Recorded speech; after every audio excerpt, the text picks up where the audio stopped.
In a world plagued by reboots, haunted by sequels, dominated by the same old shit, get ready for an original podcast that will gouge out your eyeballs and skull fuck you. Starring Ginger Josh, Adam the Hare, and introducing the immortal Frank.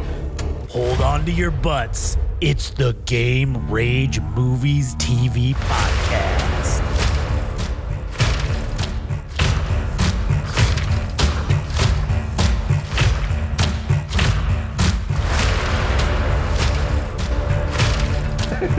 Oh, fuck yeah. Oh, fuck, you're gonna make me come. Continues to be a reoccurring joke. Indeed. And it's never gonna go away. We're gonna make sure. This is gonna be the first shirt we ever make is, fuck, you're gonna make me come. Oh, fuck yeah. And then, oh, fuck, you're gonna make me come. Yeah, that's me fucking if the Dodgers go to the World Series. Like, oh, fuck yeah, I'm gonna come. Oh, fuck yeah, Shohei, you're gonna make me come. Damn. That was me on bobblehead days. Oh, yeah. Whenever Shohei had a bobblehead, oh, fuck yeah, I'm gonna come. Anyways, well, we can talk about that more on Chirping from the Pine, the Game Rage Sports Podcast. Chirping from the Pine. But in case you forgot, this is Panel to Panel, where we talk about No, comics. it's not. It's fucking... Oh, shit, you're right. It's movie TV.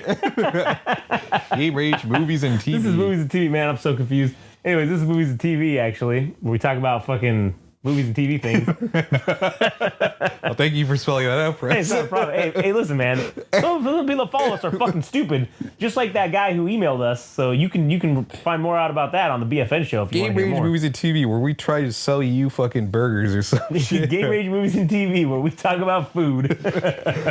Anyways, I'm Josh. He's Adam. If you want to check out more of our shit, you can follow us on YouTube at Game Rage Magazine. Like, comment, and subscribe. You can also follow us on Instagram and TikTok at Game Rage Magazine. Twitter/X at Game Rage Mag. You can follow Adam at All Gas No Trash Official on Instagram. And if you like music, go listen to the All Gas No Trash podcast. Also, you can follow Frank on anime_syndicate_podcast on Instagram. If you want to hear more of that, you can check out the Anime Syndicate podcast. Indeed, Reno. And today we're going to be talking about Severance episode number 7, Defiant Fucking Jazz. What an episode. This was a good one. So we have Mark meeting up with the ex-employee of Lumen, Ragabi, and it's back at his old campus that Mark used to work at as a teacher. His life prior to working for Lumen. Why do you think that's just like a coincidence that ended up happening for something? Do you think it's like a... No, I think there's a grand design for all this. I think people were chosen. Mm-hmm. And honestly, with the revelation that we get at the end of the episode, right? I feel like that people were chosen in advance and that they needed her and probably like Miss Casey or whatever, and then probably something to do with him as well. So they orchestrated a faking of her death, obviously, or they cloned people. I don't know. I mean, I do think that there is a grand design as to who is allowed to work there and who's not. I feel like it's probably that Lumen's like a Jehovah's Witness thing where they badger you into becoming part of the... or they take the people that are most susceptible, like they maybe manipulate some portion of your life. If you have a wife, maybe they accidentally kill your wife so that you're more susceptible to coping with reality by signing up for this severance program, getting paid, and then having your brain turned off for 8 hours of the day. Or 8 hours of the day. So, but I don't know. I don't know if that's actually how it fucking works out. But anyways, we're talking about Defiant Jazz, issue number 7, and like I said, we started off with Mark ending up back into his old stomping grounds of being a teacher, and then you have Grainer, who's the security guy, head of security, the finger, the finger for spying on people outside of Lumen, outside their jobs. What else you got? And so basically, Ragabi comes from behind and kills this dude. Right. Beats the shit out of him with like a baseball bat. And basically takes his access card, gives it to Mark and says, make sure your innie has it. He'll know what to do with it. Implying that she knows what goes on inside of there, like, obviously, right? And so then we get Cobell showing up to Mrs. Selvig to help with the breast feeding or whatever. And Devin is telling, which is Mark's sister, she's telling her that she thinks that she might have been severed like during childbirth or whatever. The woman that he met. Yeah, the woman that she met at the what's that called? The fucking, I don't know, the birthing retreat place or whatever. Yeah. And so that basically you don't have to like deal with the pains of like childbirth and whatnot. And which again, that makes sense, right? Like rich people would use this to do that. But then also once you fucking have that in your brain, like anything's on the table, goes, man. Yeah, anything's on. Especially now that we know that they can turn you off and turn you on at will, essentially. Yeah, the crazy part is it's like the person that's her husband is setting up some kind of Senate bill or something to propose in Congress to make severance legal throughout Just the to entire. So the methods in which they're doing it, it's like you're selling people severance as if it were a benefit to people for certain circumstances, right? Not really understanding that you can be manipulated altogether. Like you're not even in control of your own body or even your own mind for that matter. And that, like, it's like a government official or a senator or even like a representative earmarking some type of bill. It's saying, oh, let's pass severance, and then it's got all these little fine prints and shit that like we don't actually know what's gonna happen, but it's for on the surface it's like, oh, we can use severance to help people with pregnancy, or we can use it for certain circumstances, and then it just opens up all this chaos afterwards. Yeah, exactly. So anyways, back in the Lumen offices, we get Milchek bringing in a music dance experience for Helly as the department prize because she reached 75% refinement. And then fucking Bert looks at Irving looks at the thing and goes, but she's only reached 72% refinement. And he's just like, shut up, Bert, or shut up, Irving, you fucking asshole. Like, we're doing this now. And so she goes and she, gets to pick a song and like a dance move or something like that. And so then she chooses Defiant Jazz. And so then you get this like, it's this like weird fucking music, man, which it's cool because the music in the show is really good, like the score or whatever. And this is just another example of that. And so they're doing this like weird dancing shit, and Dylan's sitting there and he's like, yeah, I'm not doing this. Fuck and all that. Milchik, like knowing, and this is what's crazy, Milchik knowing what he knows, and he's literally behind him, like snapping his fingers, like he's in his face, fucking doing all this weird dancing shit. And Dylan just snaps and just fucking grabs him and takes him to the ground, and he's like, "Tell me his name.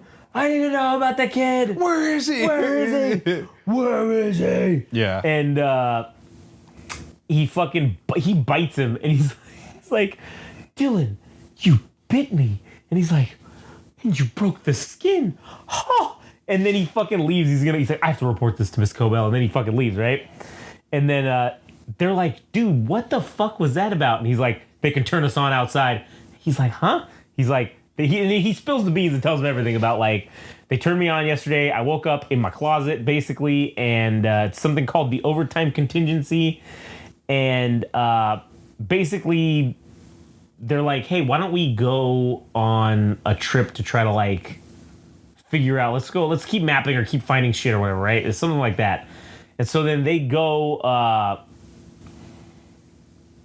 they're gonna go find the security office. And so immediately Irving fucking basically, because that's what happens. Mark finds that card in his pocket because they all go in the storage closet to talk about this, and he pulls out, he's like, what the fuck is the head of security's fucking thing in my pocket for? And they're like, I don't know, but fuck it, let's use it. And so he's like, yeah, fuck it, let's go to the security office. He's like, oh, I think I know where that's at. And so then they're going to go try to find it. This is after the fact that they installed new security doors. Oh, so yeah, so he opens it with the key card so they can get out.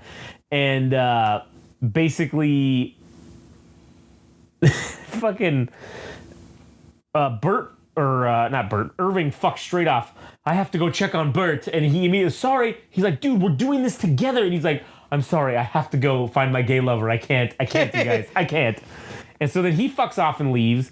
And so basically, they find the the security office, and they find this like they see that they have the overtime contingency thing, and so Helly finds this book, and it's like a manual with all these fucking different like procedures in it, and so she finds overtime contingency, and she's like, she's like, you know what?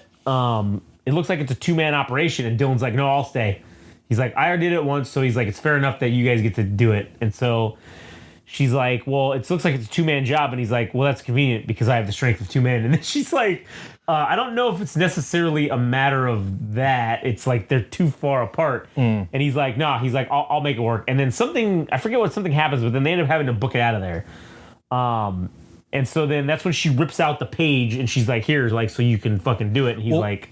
And I think Dylan tells him, like, be prepared for any situation. You could literally be driving and knowing that these people have never driven before. Oh, yeah, that's true. Or he's like, you might be meeting people that you don't even know who the fuck they are. So just try to play it cool when you're on the outside because you're going to end up being you on the in the outside world. Yeah, exactly.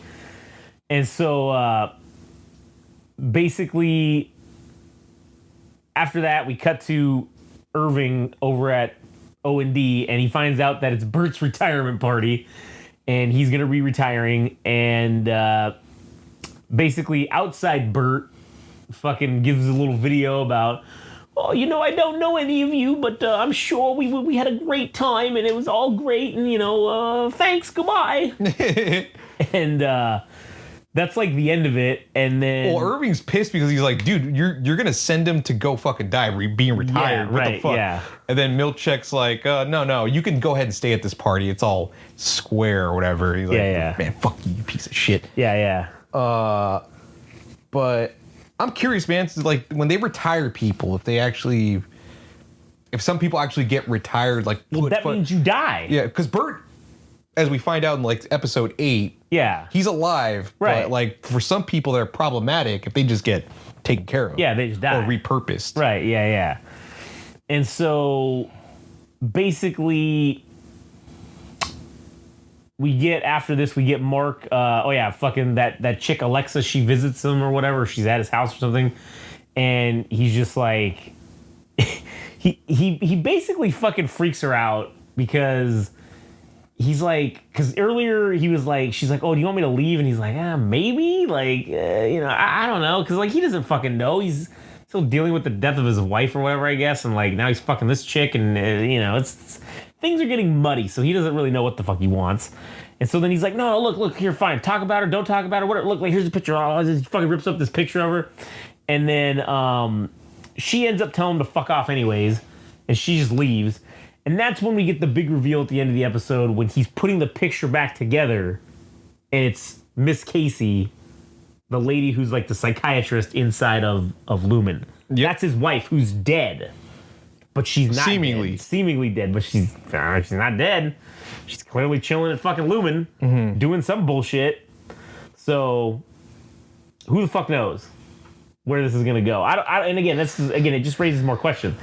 Is it cloning? Is that what they're doing? Or is it, like I said, faking people's... The people are chosen who to be, and then who's most susceptible to this? Maybe there's like some kind of psychological panel that they do, or maybe it's a genetic thing. Maybe there's something like genetically that makes you able to accept this better or something like that. And so maybe there's people that are predetermined who they want, and then they figure out some way to get them. And so like, instead of, you can't like kill his wife because his wife, once you say she's dead, she can't go back out in the real world. So if you kidnap her and just sever her and give her this personality inside, basically where she never leaves, then you don't got to worry about that. Yeah, I'm kind of curious if even his wife's death was staged. Because they made it seem like it was a car crash or something. Right, something like that, yeah. Because there's like a memorial by a tree that he goes and visits every so often. So it's like, did his wife die naturally and they just scooped up the body and they put a Severance personality in her? Or did they just straight up abduct her and create, like the police created a whole story that she died and they don't even know where her body is or whatever the fuck I don't know. There's like so many possibilities leading into season 2 for like all the questions. There's a lot of questions to be had within season 1 that it doesn't look like we're gonna get the answers for within this one fucking season. Yeah. So which is great because season 2 is coming out, January 17th is of 2025, which is in just a few short months here. Yeah. So we will hopefully get some answers, but in season 2. But anyways, Also, I just wanted to bring up a quick point. I think this by far is probably the best issue to have, because I don't even know if there's really a central character. I think probably the 4 characters, Irving, Holly, and Dylan and Mark, probably being the main characters, right? Right, yeah. This to me was the strongest display of filling out Irving, who was kind of like a Lumen faithful, somebody that like lived by the Bible of Lumen essentially, and then having his spirit broken, like his own faith of within Lumen, or rather in Lumen, shaken, and like he's like, fuck that.